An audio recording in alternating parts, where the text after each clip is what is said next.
Luke Harwell had ridden fence line for 20 years. Vare de never seen anything like this. The morning was bitter cold. The kidnapped mother was freezing the Ranturne, Wyoming, praying to endless guite. His horse Petite's way along the northwestern boundary of his ranch, always crunching through the snow crust. Luke's mind was on ordinary things, cattle counts, hay stores.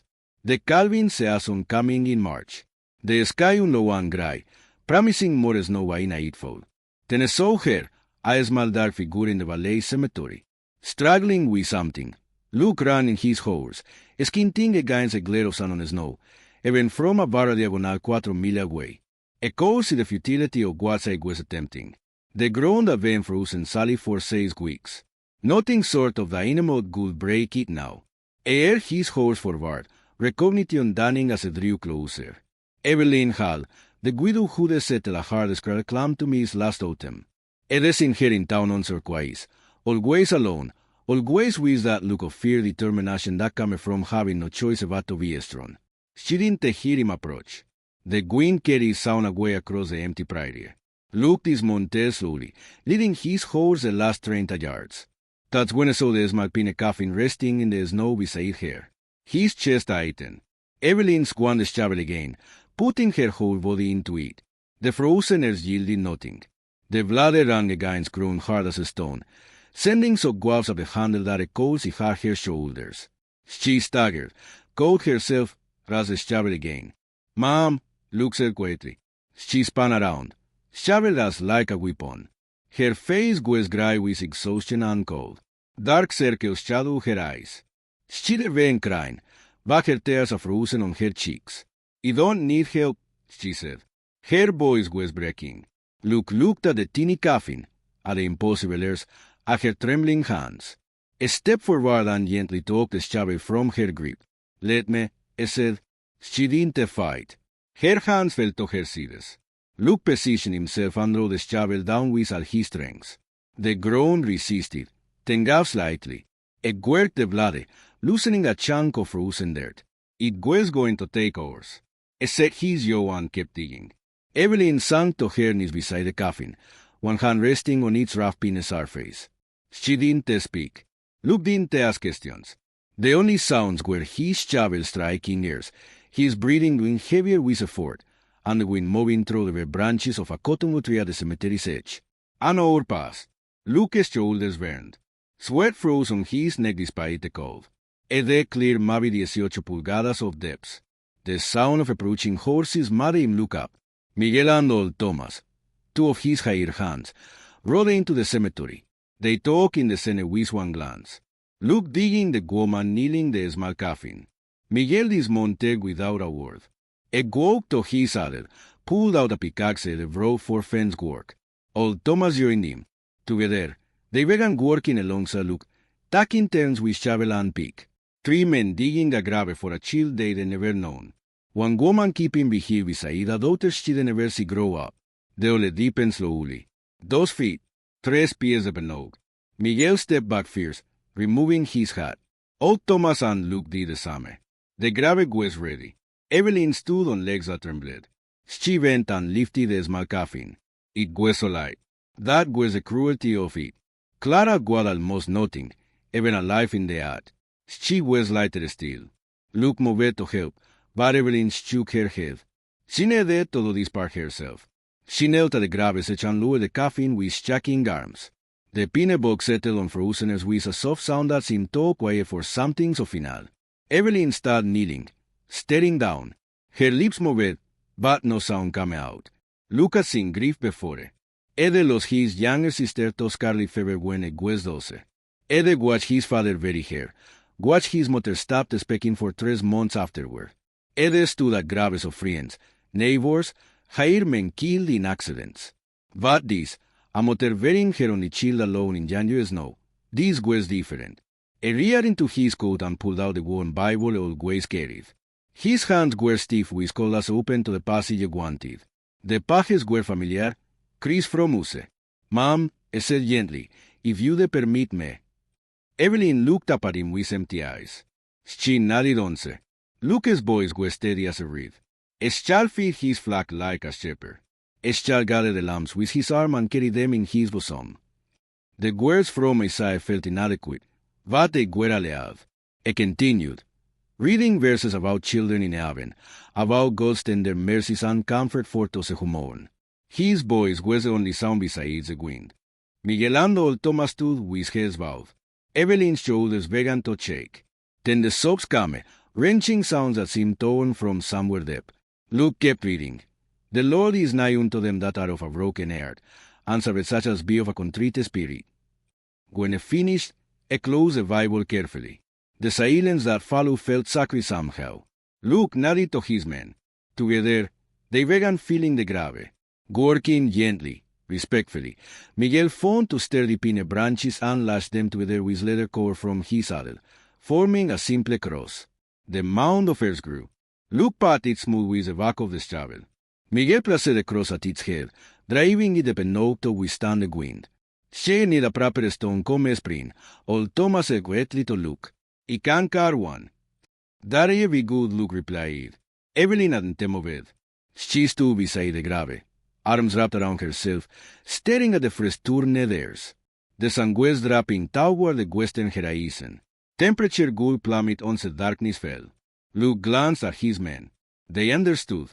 We head back to the ranch, Miguel said. He touched his hat brim toward Evelyn. Ma'am, you have our sympathies. Old Thomas nodded his agreement. They mounted and rode off, leaving Luke alone with the widow. Where is your place? Luke asked. 2 miles east, Evelyn said. Her voice sounded distant, like it was coming from somewhere far away. Ella followed you home. Make sure you get there safe. She turned to look at him. For a moment, he thought she'd refuse. Then she used nodded and walked to her horse. Tie it to the cemetery fence. She mounted stiffly, moving like someone much older than her years. Luke swung onto his own horse and followed as he rode out of the cemetery. He kept his distance, not crowding her. The sunset behind them, panting the snow orange and pink. Evelyn rode with her backstrap, but Luke could see her shoulders shake with silent sobs.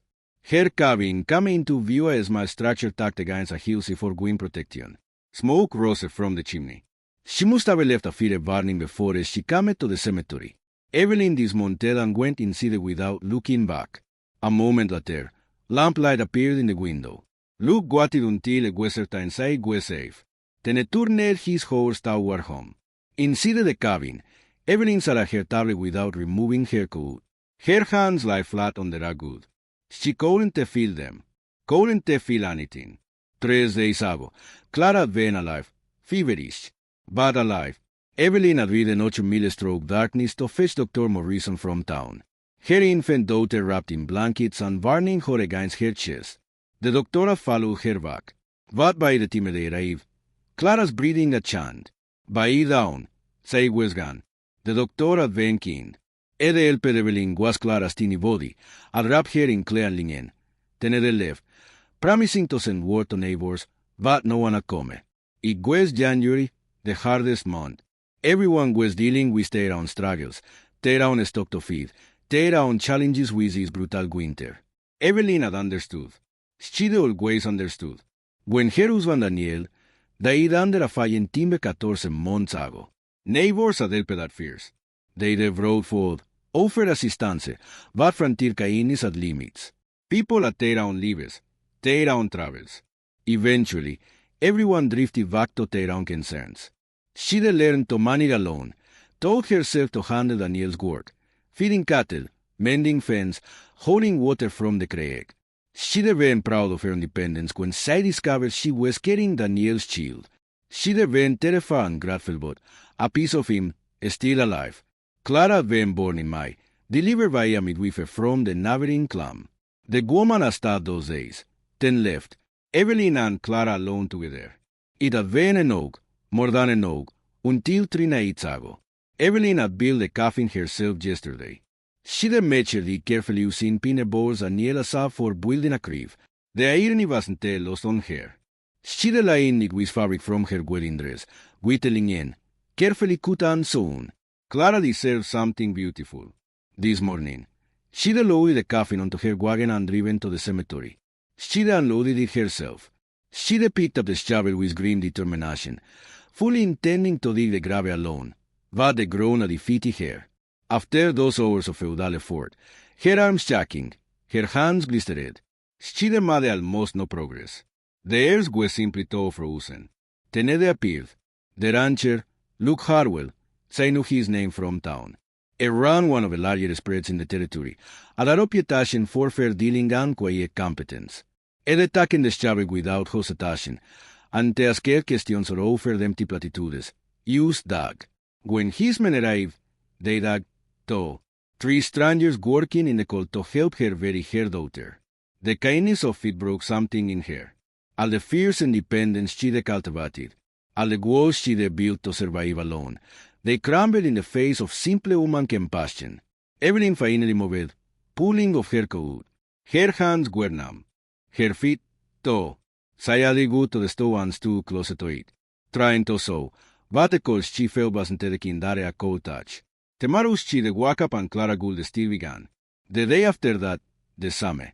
And the day after that, an endless succession of days without her daughter. She thought about the rancher reading from his Bible, the steadiness of his voice, the way they stayed until the grave was filled and marked, the way they followed her home to make sales arrive safely. Maybe surviving alone wasn't the same as living. Maybe there was another way. But tonight, she was too tired to think about it. Tonight, she called on Izzy by the stove and let the tears come. Luke returned the next morning as promised. He brought a wagon load of split firewood and a sack of supplies from his ranch stores. Evelyn heard the wagon approaching and stepped outside. The day was bright, some glinting of fresh snow that a flying overnight. Everything looked clear and new, which felt wrong somehow. Morning, Luke said, touching his hat brim. Brought firewood. Though you might be running low. Yave no. Evelyn said it was automatic. The responses she ran herself to Hive. Then you have more. Luke replied, a vegan unloading without waiting for permission. Evelyn watched for a moment, then moved to help. It didn't stop her. They worked in silence, stacking wood against the cabin wall. When the wagon was empty, Luke walked to her barn. Your doors hanging crooked, he observed. Hind broke. Yes, if ever meaning to fix it. Y ella do it now if you got spare hardware. She saw it in where Daniel's tools were kept. Luke worked efficiently, removing the broken hind and replacing it with one from Daniel's collection. The doors swung smoothly when finished. Thank you, Evelyn said. The girls felt small. Coffee if you have it. Luke asked. She nodded and led him to the cabin.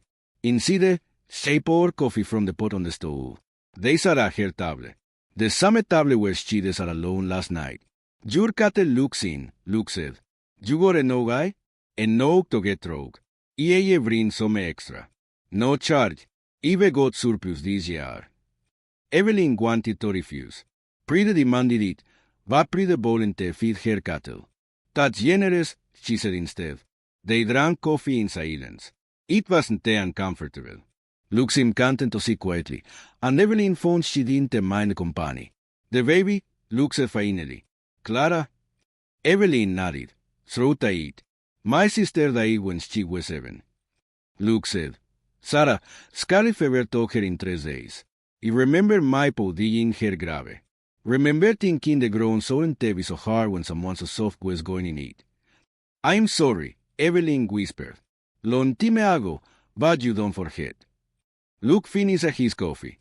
Y ella be back in a few days. Check on things. You don't have it all. I know, he said, but it will. He left with the same quiet efficiency I wish. Evelyn stood at her window, watching his wagon disappear over the ridge. 3 days later, he returned.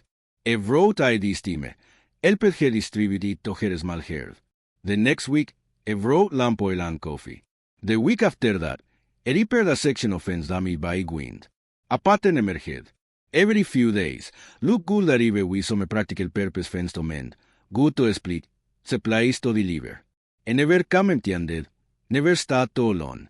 They decided coffee, exchanged a few words, fell into comfortable silence. Evelyn found herself watching for him on the days it didn't come.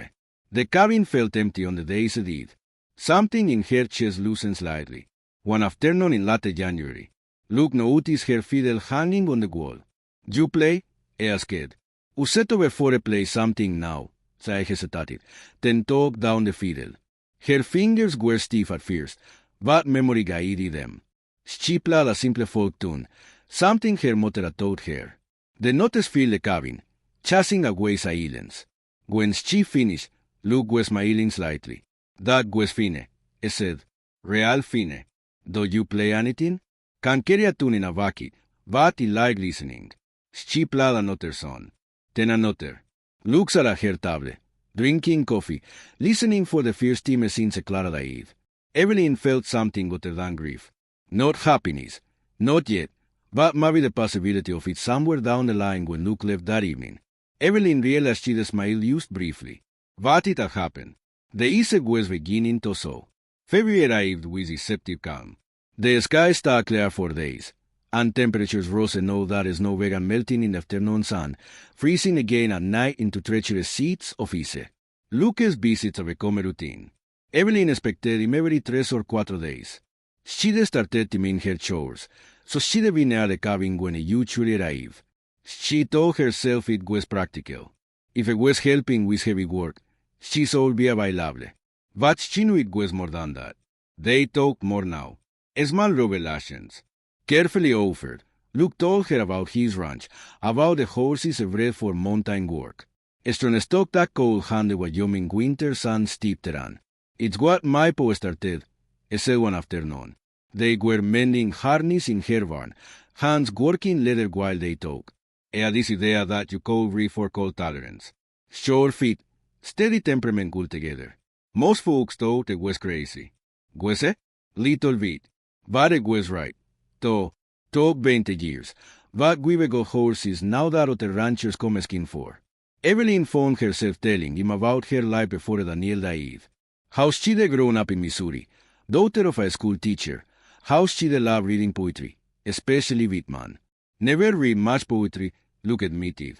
Don't have the schooling for it. Schooling don't matter. It's about feeling, not understanding. Read me some. She fetched her worn copy of Leaves of Grass and read aloud while they worked. Luke listened, hands stealing on the leather. When she finished, it was quiet for a long moment. Read that part again, he said about the grass. She did. His face was thoughtful. That's about that being part of life, isn't it? He asked. I think so. About how nothing's really lost. Use chant. He liked that. Luke said it's a comfort. They worked in silence after that, but it was a companion of silence. Evelyn realized she'd told him things she hadn't spoken aloud since Daniel died.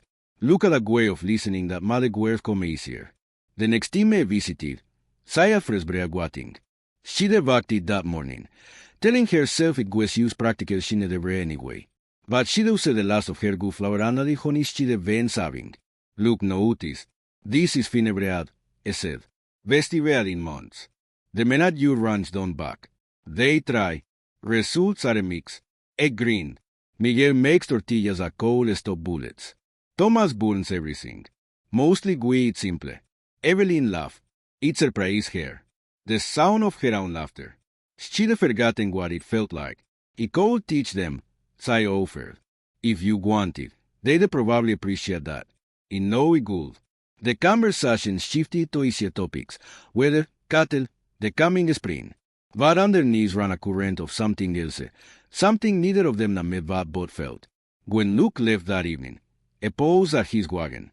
Evelyn, he said, it was the first time they said her given name. I'm glad he rode past that cemetery back in January. So am I, she said quietly, and nodded and drove away.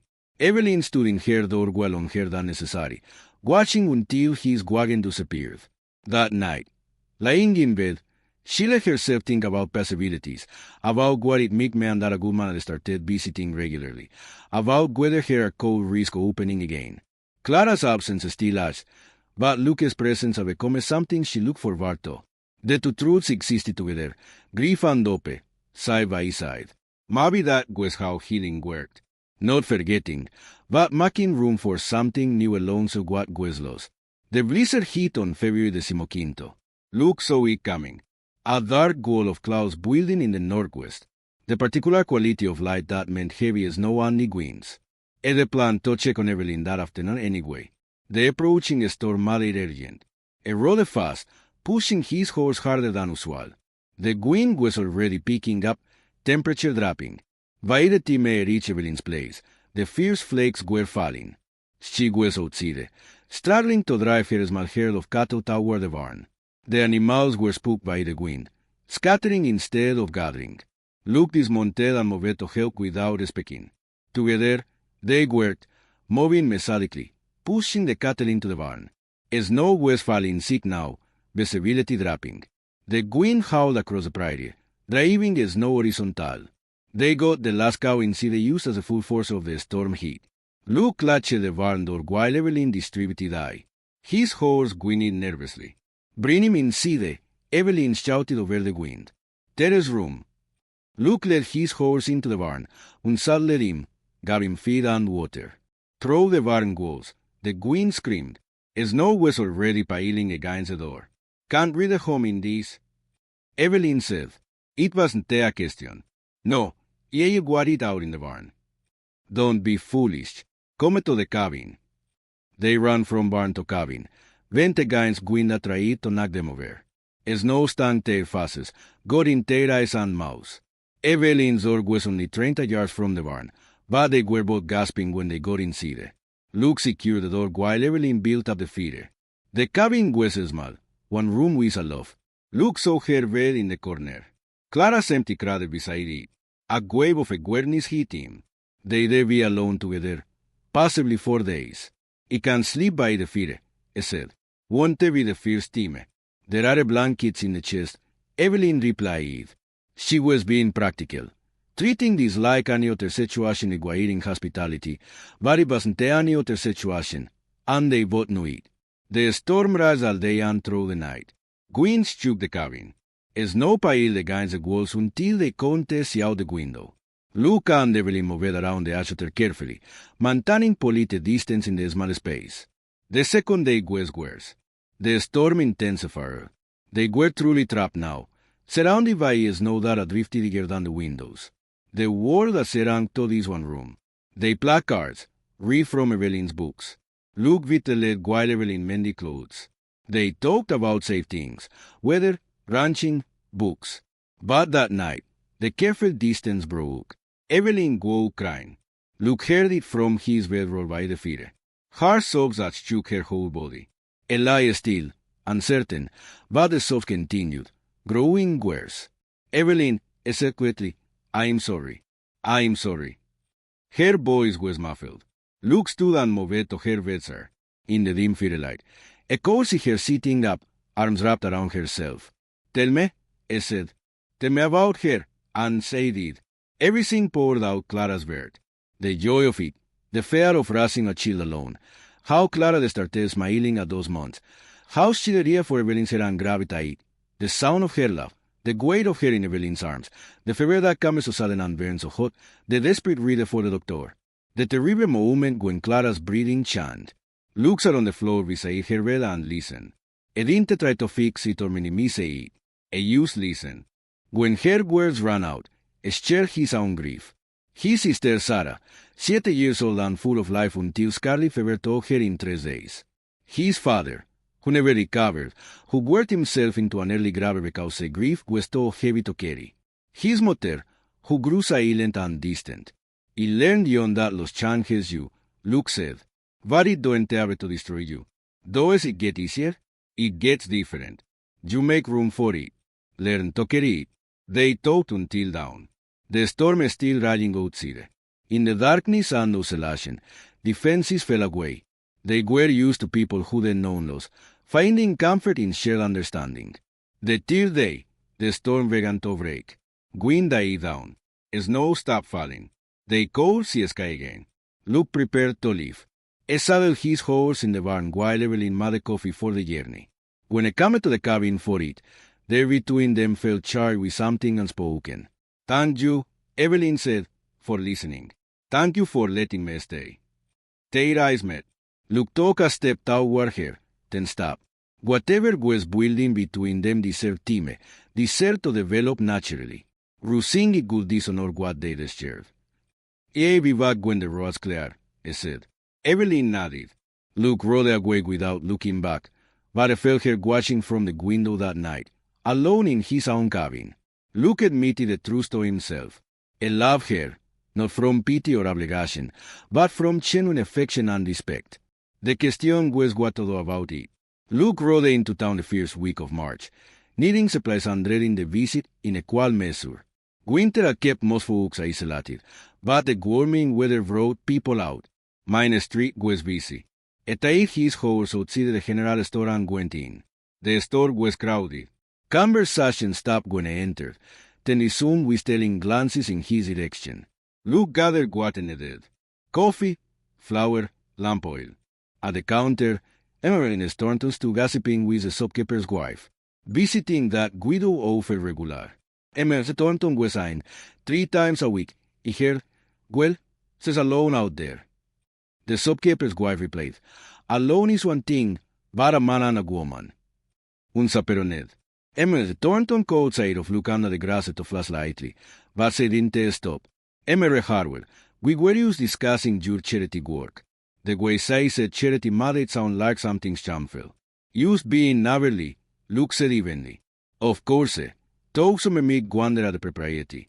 A widow over visiting, widows often people talk. Luke before his place without responding, but the words followed him out of the store on the street. A called more whispers, more speculative looks.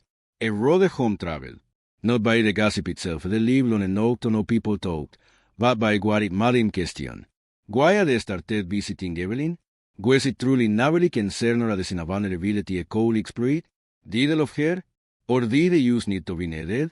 The questions navegated him that night like in the walk. Luke forced himself to examine his motives honestly. Had they been drawn to her from that first moment in the cemetery? Yes, but was it love for pity?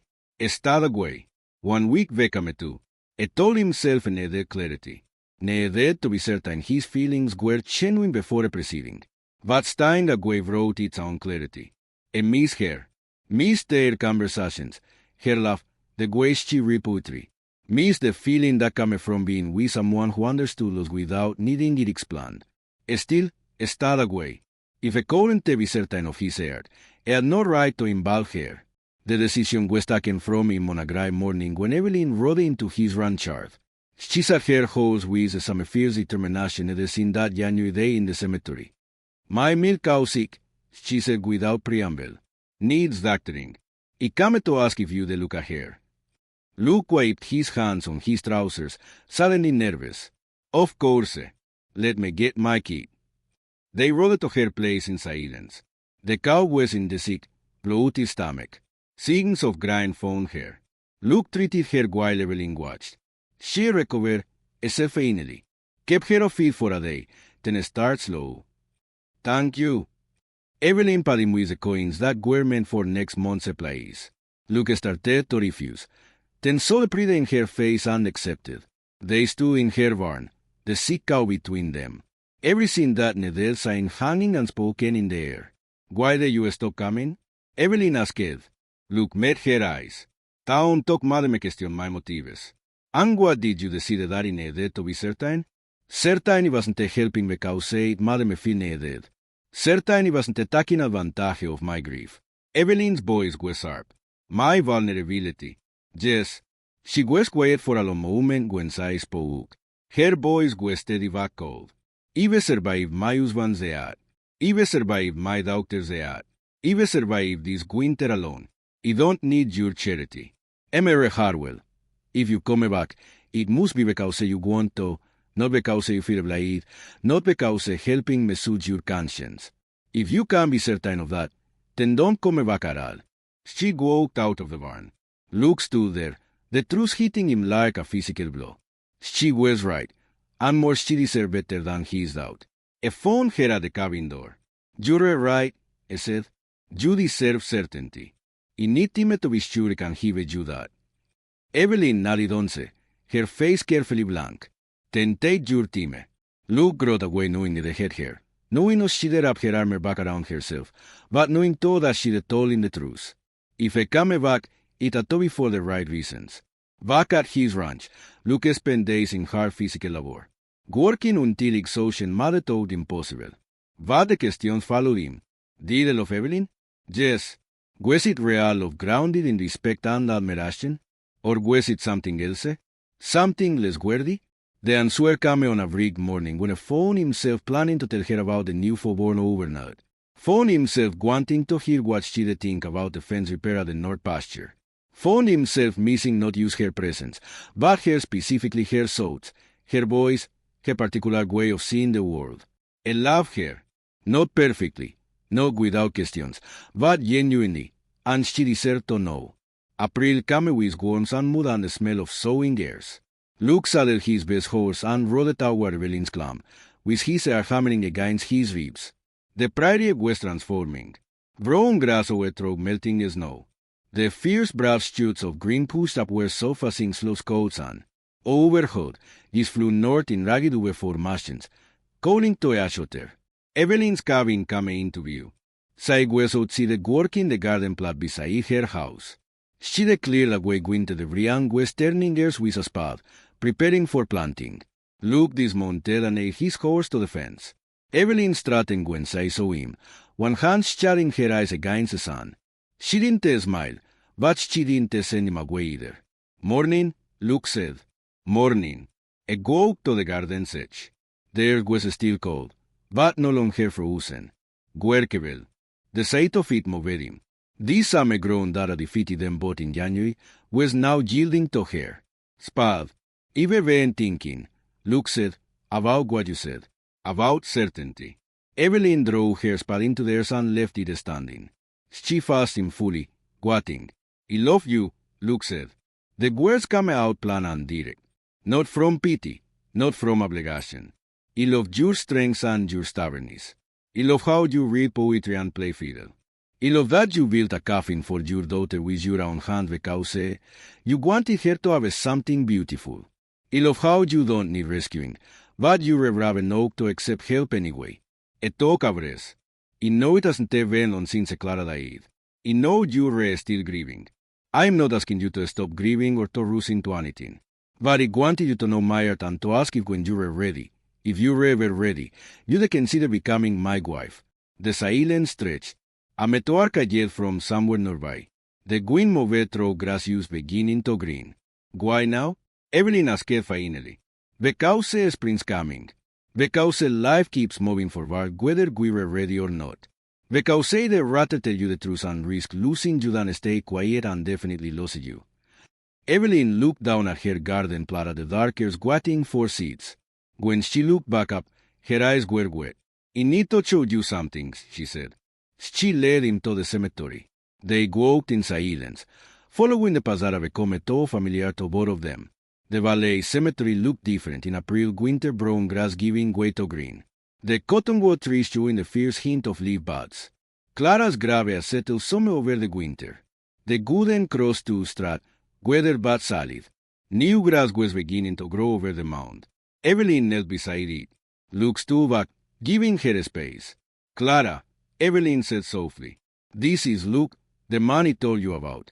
The man who helped me when I couldn't help myself. Her voice broke slightly. I need to tell you something, sweet girl. I'm going to keep living. Really living. Not you surviving. And that means letting myself of someone again. She was quiet for a moment, one hand on the grass covering her daughter. I think you'd have liked him, she whispered. She stood and turned to look. Tears struck down her face, but she was smiling. Yes, she said. When I'm ready. Yes. Luke closed the distance between them and took her hands. They were work-grown, strong, capable hands. Hands that had built a coffin and planted seeds and learned to survive alone. There is no rush, he said. Will take whatever team you need? I know. She squeezed his hands. That's why I said yes. They stood together beside Clara's grave. Two people scarred by illos, choosing to risk love anyway. The springs and worn tail faces around them. The world was turning green. They married in May. When the prairie was fully green and wildflowers dotted the hillsides, it was a small ceremony at Luke's ranch. Miguel and old Thomas stood as witnesses. A circuit preacher happened through and performed the service on a Sunday afternoon. Three neighboring families came and returned to attend with pairs lips and crying congratulations. Evelyn wore a dress she on herself from blue calico.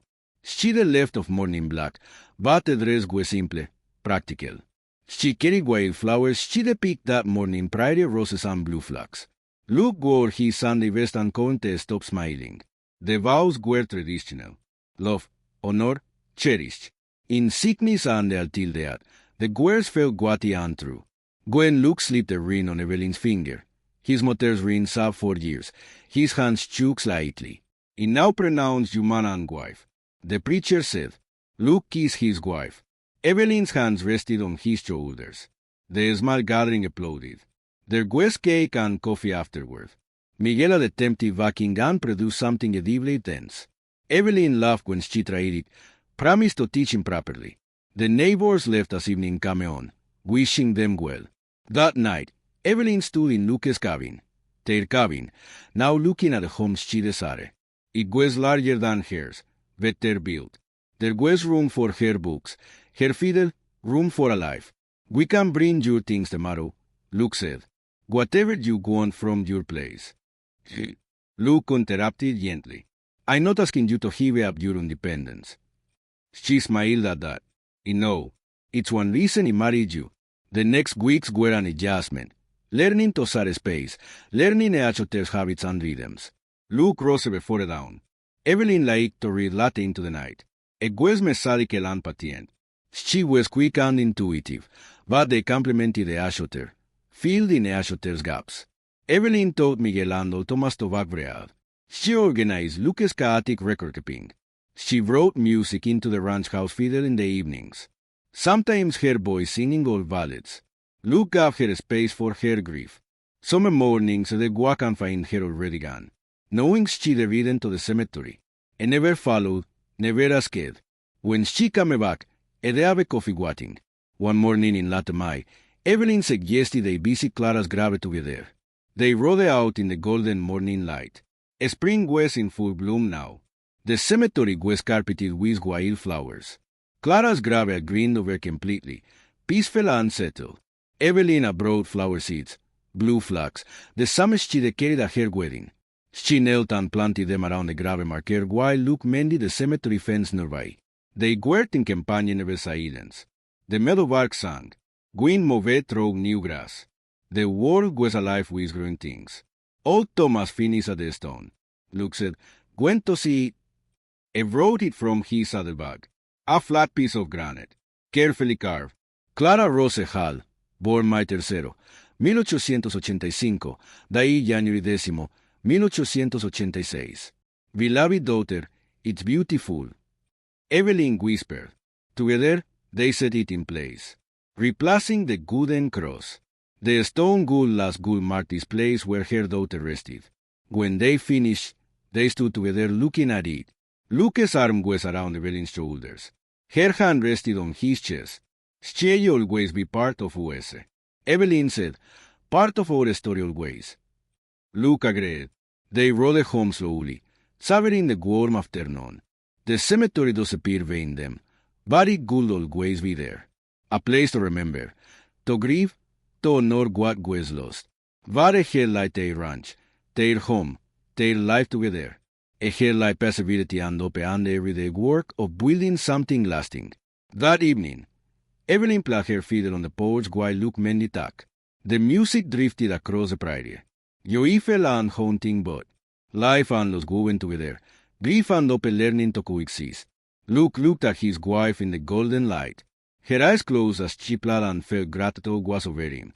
For the frozen January morning that had brought him to a cemetery. For the carry to stay when time was hard. For the grace of second chances. Evelyn finished playing and opened her eyes. Found Luke watching her. What? Say asked, smiling.